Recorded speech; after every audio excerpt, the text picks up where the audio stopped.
press with wild allegations or baseless speculation. We can be as crazy as we like, and as I had cause to say when the State Security Service justified its interception, that was their word, of Nasir El-Rufai on his return from an international trip for some comments that he had made about the current administration by complaining that he had, quote, refused to cross-check his facts before publishing. I said, the Freedom of Information Act did not restrict anybody's right to make statements about government or require them to first obtain information under the Freedom of Information Act before criticizing. The duties in the Act are all on the government institutions which hold information to which members of the public might want access. The offences created by the Act relate to wrongful refusal to release information, not to refusal to seek it. Jimo Public is not obliged to ask for information from government before he makes comments about government. But now, the passage of the federal legislation has spawned a flutter of activity among the states, several of which have declared an intention to enact freedom of information laws. And that has raised a question about the motive behind such moves. Is it because, as some believe, the federal legislation is not applicable to the states? If that is the case, is the move to enact FOI legislation at state level a reflection of the desire by some state governments to enjoy the benefits of such laws and to pass such benefits to those within their own sphere of responsibility? Or is it an attempt by states to limit the obligations placed on them by the federal legislation and to restrict the rights of citizens and others with regard to access to their own records? Is it, as this paper asks, a ruse to avoid compliance? Ekiti State was the first to enact an FOI law, but several other states have indicated that they intend to enact their own legislation on the subject. Ogun State, Delta State, and River State are some states which have given such signals, although I noted this morning that it was said that the Delta State had said they didn't intend to. This process is what is popularly, indeed in the title of this paper, as given to me, referred to as domestication.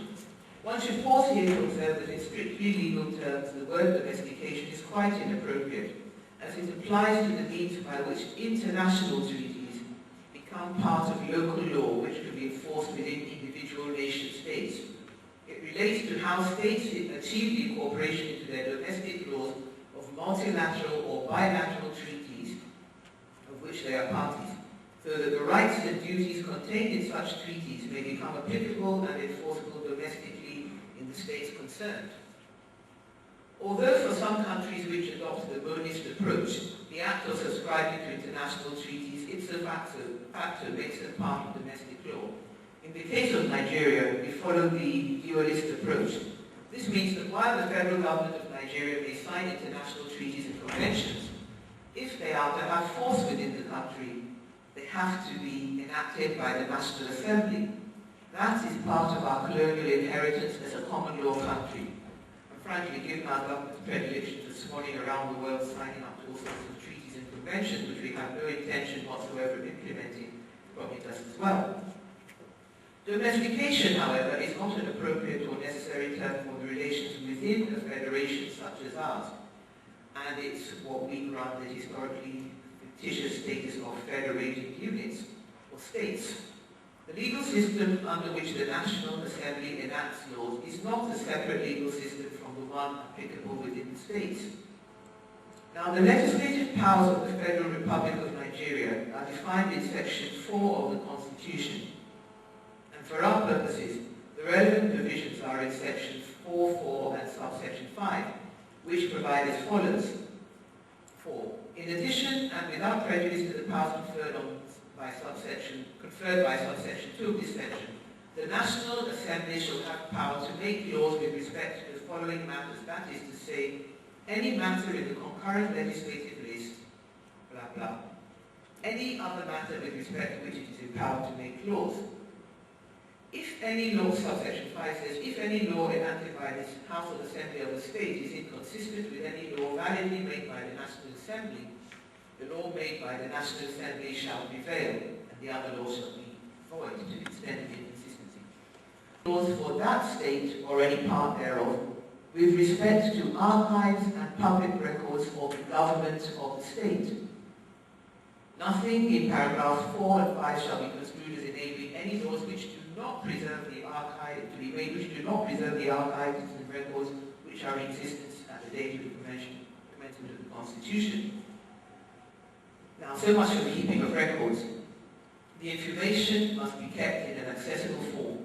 And if one considers the above provisions carefully, it would seem that the National Assembly can only make laws about the public records of the Federation. If only the state houses of assembly can make laws about the public records of the government of the state, then one might understand that there is indeed a basis for those state governments which want to enjoy the benefits of freedom of information legislation to enact similar laws for their own states. It has been suggested, however, that the reason why states are enacting their own laws or talking about it is because they want to avoid responsibilities supposedly imposed on them by federal legislation. Some, such as former Attorney General of the Federation, Chief Richard Akinjide, and Dr. Kolawole Olaniyan of Amnesty International, insist that once the federal government has legislated on the matter, there is no room for the states to enact any further legislation. According to Dr. Olaniyan, and I'm quoting him, it is true that Schedules 4, 5, and 6 grant powers to both the federal and state governments to make laws relating to archives and public records. But by the application of the legal doctrine of covering the field, the signing of the Freedom of Information Act into law ipso facto renders it unnecessary for any of the 36 states to take any further action on the matter. The Act has now become binding throughout the Federation. Chief Akinjide, too, hinged his view that there was no room for the states to enact their own freedom of information legislation on the doctrine of covering the field. And I'm quoting him, in constitutional law, it is called the doctrine of covering the field in the federal system. The consequence of that is that once the federal legislature intervenes in a subject and passes a legislation which comprehensively covers a particular subject in a particular field, all the other states' legislatures throughout the Federation have no constitutional power to legislate on that subject again. This is constitutional in the United States of America, in Canada, in India, in Australia, and in any federal system. What is this doctrine? And does it really oust the right of states to legislate on freedom of information? It originated in the United States in the early 19th century and posits that where there is conflict between the law of the state and the law of the federal legislature on a matter on the concurrent legislative list, the law passed by the federal legislature prevails.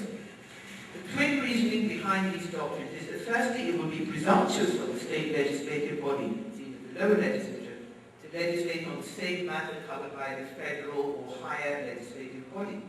Secondly, that it would be too oppressive to subject the citizen to having to obey two laws at the same time on the same subject. There's no doubt that it might be convenient if one only needed to refer to one piece of legislation in the attempt to secure access to information.